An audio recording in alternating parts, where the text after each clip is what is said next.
Welcome tea shot. నా పేరు అన్నం కళింగారెడ్డి. ముఖ్యంగా అంతర్జాతీయ వ్యాపారంలో భాగంగా భారతదేశ దిగుమతులు అయితే భారతదేశం 6000 వస్తువులను 140 దేశాల నుండి దిగుమతి చేసుకుంటుంది. అంటే భారతదేశానికి దిగుమతి భాగస్వామ్య దేశాలు 140 ఉన్నాయి. ఈ 140 దేశాల నుండి 6000 రకాల వస్తువులను దిగుమతి చేసుకుంటుంది. కాబట్టి 6000 రకాల వస్తువులను స్థూలంగా 2 రకాలుగా వర్గీకరించవచ్చు. ఒకటి bulk imports, 2 non bulk imports. అంటే బల్క్ అంటే ఎక్కువగా స్థూలత దిగుమతులు అంటాం. నాన్ బల్క్ అంటే తక్కువ మోతాదులో దిగుమతి చేసుకునే వాటిని నాన్ బల్క్ అంటాం. అంటే బల్క్ ఇంపోర్ట్స్ కిందికి ఏమొస్తాయంటే మెయిన్గా POL అంటే POL పెట్రోలియం, ఆయిల్, లూబ్రికేట్స్ అనేవి ప్రధానంగా వస్తాయి. వీటితో పాటు ఫెర్టిలైజర్స్ ఎరువులు, పల్సెస్ పప్పు ధాన్యాలు, తర్వాత తృణధాన్యాలు సెరిల్స్, నెక్స్ట్ వంట నూనెలు భారతదేశ దిగుమతుల్లో స్థూలత దిగుమతుల కిందికి వస్తాయి. నెక్స్ట్ స్థూలత కాని దిగుమతులు చూస్తే బంగారము, వెండి, క్యాపిటల్ గుడ్స్ మూలధన వస్తువులు, ఎలక్ట్రానిక్ వస్తువులు, ఎలక్ట్రికల్ వస్తువులు, రవాణా పరికరాలు మొదలగునవి స్థూలత కాని దిగుమతుల కిందికి వస్తాయి. మరి ఇప్పుడు మనకు ఎగ్జామ్లో 2023-24 ప్రకారం భారతదేశ దిగుమతుల్లో ప్రథమ స్థానము అన్నాడు. అక్కడ ఏ స్థూలత దిగుమతులు, బి స్థూలత కాని దిగుమతులు ఇచ్చాడు. నెంబర్ 1 ఆన్సర్ ఏ సరైంది అన్నాడు. నెంబర్ 2 ఆన్సర్ బి సరైంది అన్నాడు. నెంబర్ 3 ఆన్సర్ ఏబి సరైంది అన్నాడు. నెంబర్ 4th ఆన్సర్ ఏబి సరికాదన్నాడు. అప్పుడు ఆన్సర్ మనం ఏ సరైంది అనేది ఆన్సర్ తీసుకోవాలి. అంటే ఇలా అడిగిండు కాబట్టి ఈ విధంగా ఆన్సర్ చేయాలి. మరి ఈ 6000 రకాల వస్తువుల్లో మేజర్గా మనకు భారతదేశ దిగుమతులను మనం చూస్తే 2023-24 ప్రకారం భారతదేశ దిగుమతుల్లో పెట్రోలియము, ఇక్కడ ఆయిల్, లూబ్రికేట్స్ ఇవి భారతదేశ దిగుమతుల్లో మేజర్గా ఉన్నాయి. Most important point petroleum, oil, lubricates. అంటే పెట్రోలియం వేరు, ఆయిల్ వేరు. మనం కార్లో కానీ బైక్లో కానీ రకరకాల వాటిలో పోసే ఇంజన్ ఆయిల్ అంటాం. లూబ్రికేట్స్ అంటే మనం వాస్తవానికి గ్రీజ్ అంటాం. మనకు ట్రాక్టర్లకు కానీ ఆటోలకు కానీ కార్లకు కానీ విల్స్లలో వాడేదాన్ని లూబ్రికేట్స్ అంటాం. భారతదేశం మొత్తం ఇంపోర్ట్స్లో దాదాపు 21.6% దిగుమతులు మనకు పెట్రోలియం, ఆయిల్, లూబ్రికేట్స్ ఉంటే సెకండు బంగారపు దిగుమతులు. మొత్తం 100%లో బంగారపు దిగుమతులే 5.9% ఉన్నాయి, 5.9% ఉన్నాయి. తర్వాత మనం పెట్రోలియం ఉత్పత్తులు తీసుకుంటే ఈ పెట్రోలియం ఉత్పత్తులు 5.8% ఉన్నాయి, 5.8% ఉన్నాయి. ఏది పెట్రోలియం ఉత్పత్తులు. మొత్తం ఇంపోర్ట్స్లో పెట్రోలియం ఉత్పత్తులు 5.8% ఉన్నాయి. భారతదేశ దిగుమతుల్లో మనకు ప్రథమ స్థానం పెట్రోలియం, ఆయిల్, లూబ్రికేట్స్, 2 బంగారము, 3 పెట్రోలియం ఉత్పత్తులు. ఇలా మనం చెప్పుకోవాలి. అయితే భారతదేశం దాదాపు 140 దేశాల నుండి వస్తువులను ఇంపోర్ట్ చేసుకుంటుంది. కాబట్టి ఇక్కడ ఈ 140 దేశాల్లో మనకు అడిగేది ఏంటంటే main import partners in India అంటాడు. భారతదేశ ప్రధాన దిగుమతి భాగస్వామ్య దేశాలు అకార్డింగ్ టు 2023-24 ఇన్ఫర్మేషన్ మనం తీసుకుంటే ఇక్కడ మేజర్గా భారతదేశ దిగుమతి భాగస్వామ్య దేశాలు 2023-24 ఇన్ఫర్మేషన్ అకార్డింగ్ టు 23-24 ఇన్ఫర్మేషన్ అని చెప్తున్నాం. ఇక్కడ భారతదేశ దిగుమతుల్లో ప్రథమ స్థానం చైనా. మొత్తం దిగుమతుల్లో చైనా నుంచి మనం 13.85% ఇంపోర్ట్స్ ఒక్క చైనా నుండి ఇంపోర్ట్ చేసుకుంటున్నాం. దాదాపు 100% ఇంపోర్ట్స్లో. రెండోది యునైటెడ్ అరబ్ ఎమిరేట్స్. ఎక్స్పోర్ట్లో రెండో స్థానమే, ఇంపోర్ట్లో రెండో స్థానమే యుఏఈ. మరి దాదాపు భారతదేశం మొత్తం దిగుమతుల్లో 7.45% వస్తువులను మనం యునైటెడ్ అరబ్ ఎమిరేట్స్ నుంచి ఇంపోర్ట్ చేసుకుంటున్నాం. భారతదేశ దిగుమతుల్లో మూడోది USA. United states of America నుంచి భారతదేశం దాదాపు 7.14% వస్తువులను భారతదేశం దిగుమతి చేసుకుంటుంది. మరి మనం కన్ఫ్యూజ్ కాకుండా చదివినప్పుడు ఎగుమతి భాగస్వామ్య దేశాలు, దిగుమతి భాగస్వామ్య దేశాలు, ఎగుమతి భాగస్వామ్య దేశాలు 190 ఉన్నాయి, దిగుమతి భాగస్వామ్య దేశాలు 140 ఉన్నాయి. అకార్డింగ్ టు 2022 ప్రకారం ఎక్స్పోర్ట్స్లో ఇండియా 18, ఇంపోర్ట్స్లో ఇండియా 9వ స్థానం. ఎక్స్పోర్ట్లో వెనుకున్నాం, మనం ఇంపోర్ట్లో ముందున్నాం. జనరల్గా ఎక్స్పోర్ట్స్లో ముందుండాలి, ఇంపోర్ట్స్లో వెనకుండాలి. కానీ ఇక్కడ రివర్స్లో ఉంది భారతదేశం మనం చూస్తే. ఎందుకంటే ఇక్కడ ఎక్స్పోర్ట్స్లో 18 అంటే ఇంపోర్ట్స్లో 9 అంటే ఇది అటు ఉండి అది ఇటు ఉంటే బాగుండేది. కానీ మనం రివర్స్లో ఉన్నాం. ఇది రివర్స్లో గుర్తుపెట్టుకోవాలి. అయినా ఇక్కడ మనం ఎట్లా గుర్తుపెట్టుకోవాలంటే ఎక్స్పోర్ట్లో యుఎస్ఏ, యుఏఈ, నెదర్లాండ్ ఉంది. ఇంపోర్ట్లో చైనా, యుఏఈ, యుఎస్ఏ ఉంది. అంటే ఇప్పుడు మనకు మేజర్గా మనం ఒక్కసారి చూస్తే దిగుమతి భాగస్వామ్య దేశాలు అంటే విదేశ వ్యాపారంలో మిగులున్న దేశాలు. అంటే భారతదేశంతో విదేశ వ్యాపారంలో మిగులున్న దేశాలు. అంటే మిగులు ఎప్పుడు ఏర్పడుతుంది అంటే ఎగ్జాంపుల్ ఆ దేశానికి మన ఎక్స్పోర్ట్స్ ఎక్కువ ఉండి ఆ దేశం నుండి మన ఇంపోర్ట్స్ తక్కువ ఉన్నప్పుడు ఆ దేశంతో మనకు మిగులు ఉంటుంది. ఎగ్జాంపుల్ ఇప్పుడు అమెరికాకు మనం 10% వస్తువులను ఎక్స్పోర్ట్ చేసినాం అనుకోండి, 5% వస్తువులు ఇంపోర్ట్ చేసుకున్నాం అనుకోండి, అప్పుడు మనకు 5% అమెరికాతో విదేశ వ్యాపారంలో మిగులు ఉంటుంది. అందుకే విదేశ వ్యాపారంలో భారతదేశంతో మిగులున్న దేశాల్లో యుఎస్ఏ ఉంది. అంటే అర్థం యుఎస్ఏకు మన ఎక్స్పోర్ట్స్ ఎక్కువ ఉన్నాయి, యుఎస్ఏ నుండి మనం ఇంపోర్ట్ చేసుకునేది తక్కువ ఉంది. కాబట్టి మనకు యుఎస్ఏ వల్ల లాభము అని అర్థం. అంటే యుఎస్ఏ నుంచి మనకు ఎక్కువ డాలర్లు వస్తాయి అని అర్థం. ఇక్కడ రెండోది మనం యుఏఈని తీసుకుంటే ఇక్కడ యుఏఈ కూడా మనకు విదేశ వ్యాపారంలో మిగులుంది. మూడోది మనం హాంకాంగ్ కూడా మనకు విదేశ వ్యాపారంలో మిగులుంది. అంటే యుఎస్ఏ, యుఏఈ, హాంకాంగ్కు మనకు విదేశ వ్యాపారంలో మిగులుంటే మనకు విదేశ వ్యాపారంలో లోటున్న దేశాల్లో నెంబర్ 1 చైనా. అంటే భారతదేశం చైనాకు వస్తువులు ఎగుమతి చేసే తక్కువ, చైనా నుండి మనం వస్తువులు దిగుమతి చేసేది ఎక్కువ. కాబట్టి చైనాతో మనకు విదేశ వ్యాపారంలో లోటు ఉంది, డెఫిసిట్ ఉంది అని అర్థం చేసుకోవాలి. అంటే ఇక్కడ క్వశ్చన్ ఇచ్చేదాన్ని బట్టి ఆన్సర్ 2023-24 ప్రకారం భారతదేశానికి అత్యంత విదేశ వ్యాపారంలో ఈ దేశంతో లోటు ఉంది అంటే స్విట్జర్లాండా, సౌదీ అరేబియా, చైనా. అంటే చైనా ఫస్ట్ ప్లేసు, ఎక్కువ లోటు ఉంది మనకు. చైనా తర్వాత స్విట్జర్లాండ్తో ఎక్కువ డెఫిసిట్ ఉంది, దాని తర్వాత సౌదీ అరేబియాతో ఎక్కువగా మనకు డెఫిసిట్ ఉంది.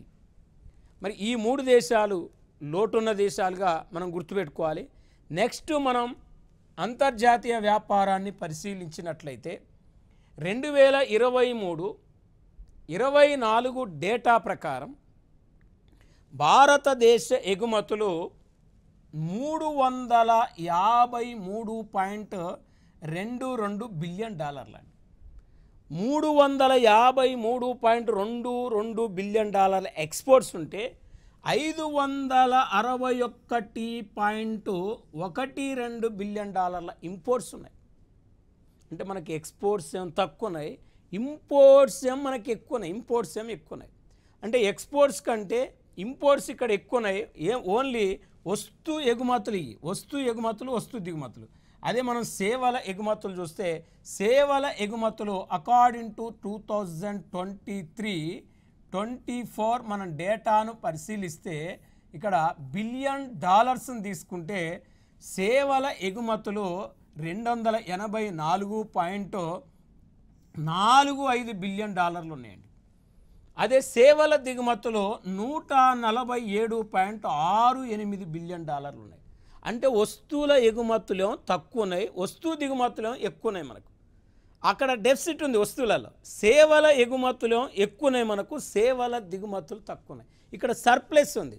సర్ప్లస్ ఉంటే టోటల్గా మనం మొత్తం సేవల ఎగుమతులు, వస్తు సేవల దిగుమతులు రెండూ కలిపితే మనకు మొత్తం ఎగుమతులు 638.37 బిలియన్ డాలర్ల ఎక్స్పోర్ట్స్ ఉంటే మొత్తం దిగుమతులు 708.79 బిలియన్ డాలర్లు ఉన్నాయి. అంటే ఈ ఇంపోర్ట్స్లకెళ్ళి ఎక్స్పోర్ట్స్ తీసేస్తే 708.79 బిలియన్ డాలర్లకెళ్ళి 638.37 బిలియన్ డాలర్లు తీసేస్తే భారతదేశానికి విదేశ వ్యాపారంలో లోటు స్పష్టంగా 70.43 బిలియన్ డాలర్లు ఉంది. 70.43 బిలియన్ డాలర్లు ఉంది. కాబట్టి రోజు రోజుకు అంతర్జాతీయ మార్కెట్లో మన రూపాయి విలువ అనేది పడిపోతుంది.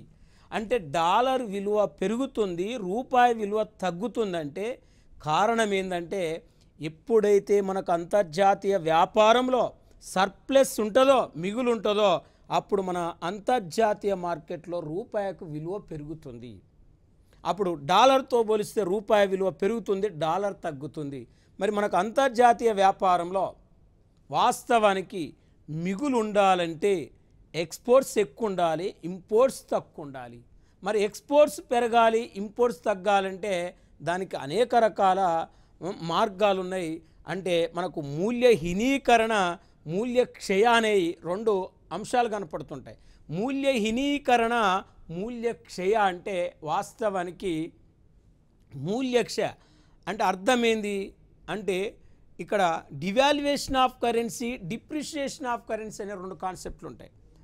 అంటే డిప్రిషియేషన్ ఆఫ్ కరెన్సీ అంటే అంతర్జాతీయ మార్కెట్లో వచ్చే కొన్ని పరిణామాల వల్ల రూపాయి విలువ దానంతట అది పడిపోవటాన్ని మూల్యక్షయ అంటారు. మూల్యహీనీకరణ అంటే అది కాదు. మూల్యహీనీకరణ డివాల్యుయేషన్ ఆఫ్ కరెన్సీ అంటే ఒక దేశ కరెన్సీ విలువను విదేశీ కరెన్సీ రూపంలో కానీ బంగారం రూపంలో కానీ కావాలని తగ్గించుకోవటాన్ని ఏమంటామంటే మూల్యహీనీకరణ అంటాం. ఈ మూల్యహీనీకరణ చేసినప్పుడు మన ఎక్స్పోర్ట్స్ పెరుగుతాయి, ఇంపోర్ట్స్ తగ్గుతాయి. అంటే మన ఎగుమతులు పెంచుకొని దిగుమతులు తగ్గించుకోవడానికి మన దగ్గర ఒక పరిష్కార మార్గం ఉంది. మూల్యహీనీకరణ చేసుకున్నట్లయితే కూడా మనకు ఎగుమతులు పెరిగి దిగుమతులు తగ్గుతాయి. కానీ మూల్యహీనీకరణ చేయాలంటే కంపల్సరీ మనం ఇష్టం వచ్చినట్టు చేయటానికి వీల్లేదు. మనం మూల్యహీనీకరణ చేయాలంటే మనకు IMF అనేది అనుమతి ఇవ్వాలి. అంటే IMF పర్మిషన్ లేకుండా, ఇంటర్నేషనల్ మానిటరీ ఫండ్ అనే పర్మిషన్ లేకుండా ఎట్టి పరిస్థితుల్లో మనం రూపాయి మూల్యహీనీకరణ చేయటానికి వీల్లేదు. కాబట్టి మనం గతంలో కూడా కొన్నిసార్లు మూల్యహీనీకరణ చేసినాం. ఇది ఒక పెద్ద కాన్సెప్ట్. ఇది GS పరిధిలో కాకుండా హై రేంజ్ కాంపిటేటివ్ ఎగ్జామ్లు అడుగుతాడు. కాబట్టి మూల్యహీనీకరణ మనకు తక్షణ పరిష్కార మార్గం మన ఏది రూపాయి విలువ పెరగటానికి అని చెప్తున్నాం. నెక్స్ట్ మనం జనరల్గా చూస్తే ఇప్పుడు ఈ భారతదేశ ఎగుమతులు, భారతదేశ దిగుమతుల గురించి మనం ప్రధానంగా చదవటం జరిగింది. అయితే ఇక్కడ మేజర్గా ఒక దేశం మరొక దేశంతో అంతర్జాతీయ వ్యాపారం చేస్తున్నప్పుడు రెండు దేశాల మధ్య సమస్య రావచ్చు, తగాదా రావచ్చు. ఈ రెండు దేశాల మధ్య సమస్యలను పరిష్కరించడానికి ఒక ప్రత్యేక సంస్థ ఉండాలనే ఉద్దేశంతో 1947-48వ సంవత్సరంలో 53 సభ్య దేశాలు క్యూబా రాజధాని హవానాలో సమావేశమైనాయి. అంటే ఒక దేశం మరొక దేశంతో వ్యాపారం చేస్తున్నప్పుడు రెండు దేశాల మధ్య ఏర్పడే సమస్యలు పరిష్కరించడానికి ఒక సంస్థను ఏర్పాటు చేసుకోవాలనే ఉద్దేశంతో 53 సభ్య దేశాలు క్యూబా రాజధాని హవానాలో సమావేశమై ఆ 53 దేశాలు ITO చార్టర్ మీద సంతకం పెడితే, ఇంటర్నేషనల్ ట్రేడ్ ఆర్గనైజేషన్ చార్టర్ మీద సంతకం పెడితే, ఇక్కడ ఈ 53 దేశాలు సంతకం పెడితే ITO చార్టర్ని అమెరికా ఆమోదించలేదు. అమెరికా ఆమోదించకపోవటం వల్ల ITO చార్టర్ అనేది కార్యరూపం దాల్చలేదు. అంటే ITO అనేది ఏర్పడలేదు. ఏర్పడకపోయేసరికి దాదాపు ఈ 53 దేశాల్లో 1947 అక్టోబర్ 30వ తారీఖు నాడు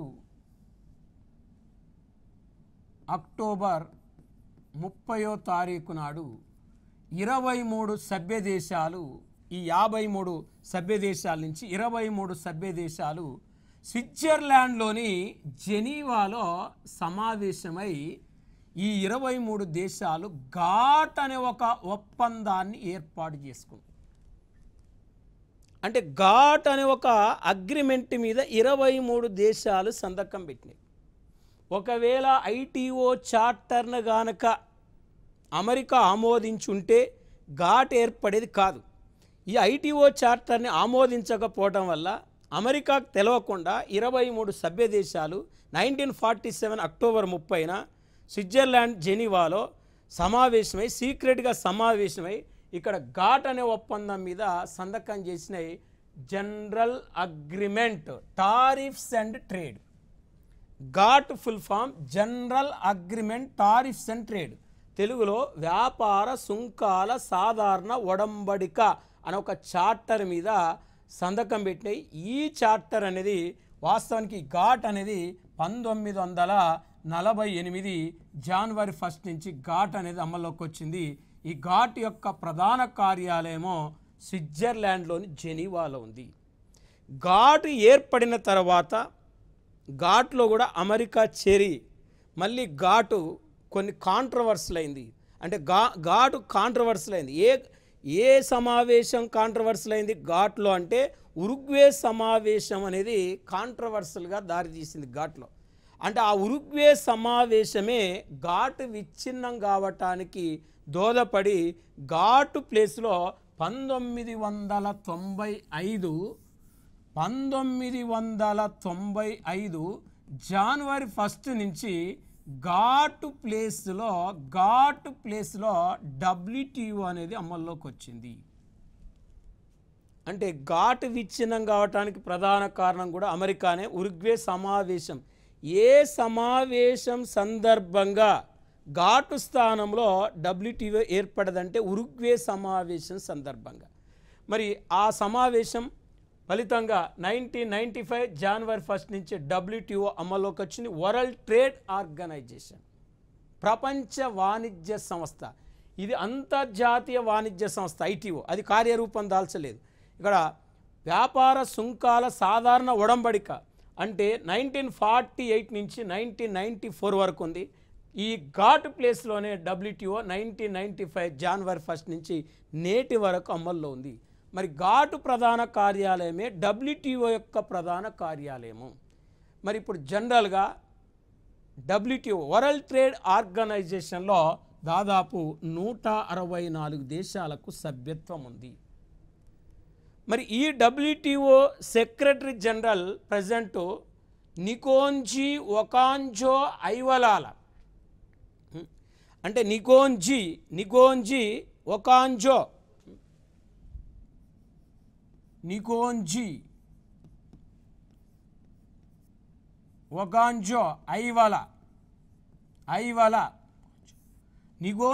ఒకాంజో ఐవలా ఈమె తొలి మహిళా WTO సెక్రటరీ జనరల్. నికోంజీ ఒకాంజో ఐవలా ఆమె పేరు నికోంజీ ఒకాంజో ఐవలా. ఈమె నైజీరియా దేశం చెందిన మహిళ, తొలి మహిళా WTO సెక్రటరీ జనరల్. ఈమె ఏడవ WTO సెక్రటరీ జనరల్, తొలి మహిళా సెక్రటరీ జనరల్. ఈమె మనకు గతంలో పోటీ పరీక్షల్లో WTO సెక్రటరీ జనరల్ ఎవరని గతంలో రావటం జరిగింది. కాబట్టి మనకు ఎక్కువ కరెంట్ ఎకానమీ మీద ప్రస్తుతం WTO సెక్రటరీ జనరల్ ఎవరు అని అడుగుతాడు. కాబట్టి ఆమె పేరు నికోంజీ ఒకాంజో ఐవలా అని గుర్తుపెట్టుకోవాలి. ఈమె నైజీరియా దేశం, తొలి మహిళా WTO సెక్రటరీ జనరల్. వరుస క్రమంలో 7వ WTO సెక్రటరీ జనరల్ మనం గుర్తుపెట్టుకోవాలి. తర్వాత నెక్స్ట్ మనం స్టడీ చేస్తే WTO సమావేశాలు ప్రతి 2 సంవత్సరాలకు ఒకసారి జరుగుతాయి. మరి ఇటీవల 13వ WTO సెక్రటరీ అంటే 13వ WTO సమావేశాలు 2024 సంవత్సరం ఫిబ్రవరి 26 నుండి ఫిబ్రవరి 29ల మధ్య యునైటెడ్ అరబ్ ఎమిరేట్స్ దేశంలోని అబుదాబిలో జరిగినాయి. అబుదాబి అనే నగరంలో ఇటీవల WTO సమావేశాలు జరిగినాయి. ఎన్నో సమావేశాలంటే 13th కాన్ఫరెన్స్. ఇది ఫిబ్రవరి 26 to 29 మధ్య జరిగింది. ఎప్పుడైనా WTO సమావేశాలు జరిగితే ఆ దేశాల నుంచి వాణిజ్య శాఖ మంత్రులు హాజరవుతారు. మన దేశం నుంచి ఈ 2024 WTO సమావేశాలకు వాణిజ్య శాఖ మంత్రి పీయూష్ గోయల్ హాజరు కావటం జరిగింది. అప్పుడు ఆయన కమర్షియల్ మినిస్టర్ కాబట్టి ఆయన హాజరు కావటం జరిగింది. దీని తర్వాత మనం అధ్యయనం చేస్తే ఇక్కడ మనకు మేజర్గా ఇక్కడ మనకు వ్యాపార సుంకాల సాధారణ ఉడంబిక గాడు గురించి చదివినాం. ప్రపంచ వాణిజ్య సంస్థ గురించి కూడా మనం నేర్చుకున్నాం. ప్రపంచ వాణిజ్య సంస్థ గురించి నేర్చుకున్నాం. ఇప్పుడు అంతర్జాతీయ ద్రవ్యనిధి ప్రపంచ బ్యాంకు అంటే అంతర్జాతీయ ద్రవ్యనిధిని మనం IMF అంటాం ఇంగ్లీష్లో. ఇక్కడ ప్రపంచ బ్యాంకును పూర్వ పేరు IBRD అంటారు. లేటెస్ట్గా వరల్డ్ బ్యాంక్ అంటారు. దీన్ని వరల్డ్ బ్యాంక్ అంటారు. వరల్డ్ బ్యాంక్ అంటారు. ఇది మన జనరల్గా ఇంటర్నేషనల్ మానిటరీ ఫండ్ అంతర్జాతీయ ద్రవ్యనిధి. ఈ IMF international bank for reconstruction development అంతర్జాతీయ పునర్నిర్మాణ బ్యాంక్ ఒకప్పుడు లేటెస్ట్గా దాన్ని వరల్డ్ బ్యాంకుగా పేరు మార్చడం జరిగింది. ఈ IMF IBRD ఈ రెండు సంస్థలు అంటే 1939 నుంచి 1945 వరకు ప్రపంచంలో రెండో ప్రపంచ యుద్ధం జరిగింది. రెండో ప్రపంచ యుద్ధం జరుగుతున్న సమయంలోనే ప్రపంచంలో అనేక దేశాలు ఆర్థికంగా దెబ్బతిన్నాయి. ఈ ఆర్థికంగా దెబ్బతిన్న దేశాలను పునర్నిర్మాణం చేయాలంటే ఒక సంస్థ ఉండాలి. ప్రపంచ దేశాలకు ఆర్థిక సహకారం అందించాలి అంటే మరొక సంస్థ ఉండాలనే ఉద్దేశంతో 1944 సంవత్సరంలో 44 దేశాలు అమెరికాలోని బ్రిటన్ వుడ్స్లో సమావేశమైనవి. అంటే 44 దేశాలు ఎక్కడ సమావేశమైనవి అంటే బ్రిటన్ వుడ్స్లో సమావేశమైనవి. బ్రిటన్ వుడ్స్ ఇది ఒక ప్రదేశం. బ్రిటన్ వుడ్స్ అనేది ఈ బ్రిటన్ వుడ్స్లో ఈ 44 సభ్య దేశాలు సమావేశం కావటానికి మెయిన్ కారకుడు జాన్ మెహార్డ్ కీన్స్, JM కీన్స్. ఈ JM కీన్స్ ప్రోత్సాహంతో ఈ 44 సభ్య దేశాలు అక్కడ సమావేశమైనాయి. కాబట్టి బ్రిటన్ వుడ్స్ సమావేశ సందర్భంగానే IMF IBRD ఏర్పడ్డది. కాబట్టి వీటిని ఏమంటారంటే IMF IBRDని బ్రిటన్ వుడ్స్ కవల పిల్లలు అంటారు. బ్రిటన్ వుడ్స్ కవల పిల్లలు అంటారు. బ్రిటన్ వుడ్స్ టిన్స్ అంటారు IMF IBRD. మనకు పోటీ పరీక్షల్లో ఈ క్రింది వాళ్ళలో బ్రిటన్ వుడ్స్ కవల పిల్లలని వేటిని పిలుస్తారంటాడు. యునెస్కో, UNICEF ఒక ఆప్షన్లు ఇస్తాడు. రెండో ఆప్షనలు WTO ఘాట్ ఇస్తాడు. మూడో ఆప్షనలు IMF IBRD ఇస్తాడు. నాలుగో ఆప్షనలు అక్టాడ్ అండ్ UNDP ఇస్తాడు. కాబట్టి ఒకేసారి ఏర్పడ్డ వాటిని, ఒకేసారి జన్మించిన వాళ్ళని కవల పిల్లలు అంటారు. ఒకేసారి ఆవిర్భవించినాయి కాబట్టి ఈ రెండు అందుకే వీటిని బ్రిటన్ వుడ్స్ కవల పిల్లలు అంటారు. అంటే 44లో వీటిని స్థాపించాలని నిర్ణయం తీసుకుంటే IMF IBRDని 1945లో ఏర్పాటు చేయటం జరిగింది. అంటే IMF IBRD ఏ సంవత్సరంలో ఏర్పాటు చేయటం జరిగిందంటే 45లో ఏర్పాటు చేయాలని నిర్ణయం తీసుకుంది. ఎప్పుడంటే 1944లో. మరి IMF IBRD ప్రధాన కార్యాలయాలు ఎక్కడ ఉన్నాయి అంటే వాషింగ్టన్ DCలో ఉన్నాయి. అంటే ఈ రెండింటి యొక్క హెడ్ క్వార్టర్స్ వాషింగ్టన్ DCలో ఉన్నాయి. మనం ఒక్కొక్క దాని గురించి ఇప్పుడు స్టడీ చేస్తే మొదటిసారి అంతర్జాతీయ ద్రవ్యనిధి గురించి అధ్యయనం చేస్తే IMF గురించి అధ్యయనం చేస్తే ఇంటర్నేషనల్ మానిటరీ ఫండ్ అంటాం. దీన్ని స్థాపించాలని నిర్ణయం తీసుకుంది 44, స్థాపించింది 45, ఇది కార్యకలాపాలు ప్రారంభించింది 47, దీనికి ప్రారంభంలో సభ్య దేశాలు 44, ప్రస్తుత సభ్య దేశాలు 190. ప్రజెంట్ 190 దేశాలు IMFలో సభ్య దేశాలుగా ఉన్నాయి. చివరిగా అండోరా అనే ఒక దేశం IMFలో చివరిగా చేరింది. అదే 190వ దేశం. మరి 44 నుంచి 190 దేశాలు ఉన్నాయి. ఐఎంఎఫ్లో సభ్యత్వం తీసుకోవాలంటే ప్రతి దేశం కోటాను చెల్లించాలి. మరి ఆ కోటాను చెల్లించాలి. వాస్తవానికి ఆ కోటా అనేది మనకు అంతర్జాతీయ వ్యాపారాన్ని బట్టి, విదేశ మారక నిల్వను బట్టి, జాతీయ ఆదాయాన్ని బట్టి ఆ కోటాను నిర్ణయిస్తారు. కాబట్టి మరి ఐఎంఎఫ్లో వాస్తవం చివరిగా చేరిన దేశం ఏంటంటే మనం అండోరా అని చెప్తున్నాం. వాస్తవానికి ఐఎంఎఫ్ సృష్టించిన కరెన్సీ పేరేంటిదంటే ఎస్డిఆర్. ఐఎంఎఫ్ సృష్టించిన కరెన్సీ పేరు ఎస్డిఆర్, స్పెషల్ డ్రాయింగ్ రైట్స్.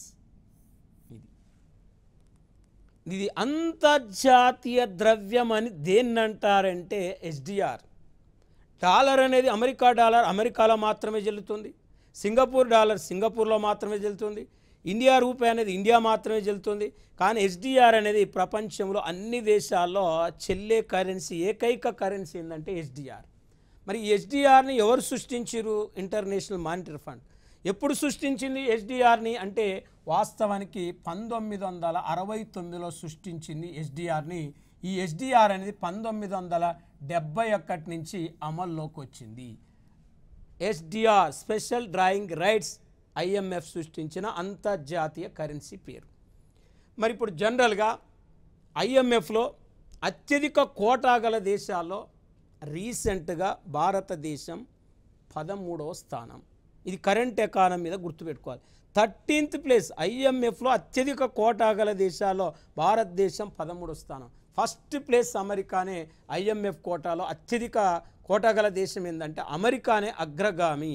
దాదాపు అమెరికా కోటా 17% ఉంటే ఇండియా కోటా 3% మించి లేదంటే మనం చాలా ఐఎంఎఫ్ కోటాలో చాలా వెనుకబడి ఉన్నాం. కాబట్టి ఇక్కడ ఐఎంఎఫ్ను నిర్వర్తించేది ఎవరంటే మేనేజింగ్ డైరెక్టర్. అంటే ఐఎంఎఫ్కి మేనేజింగ్ డైరెక్టర్ ఉంటాడు, ప్రపంచ బ్యాంకుకు అధ్యక్షుడు ఉంటాడు, వరల్డ్ బ్యాంకు ప్రెసిడెంట్ ఉంటాడు. అంటే ఐఎంఎఫ్కు మేనేజింగ్ డైరెక్టర్ ఉంటాడు.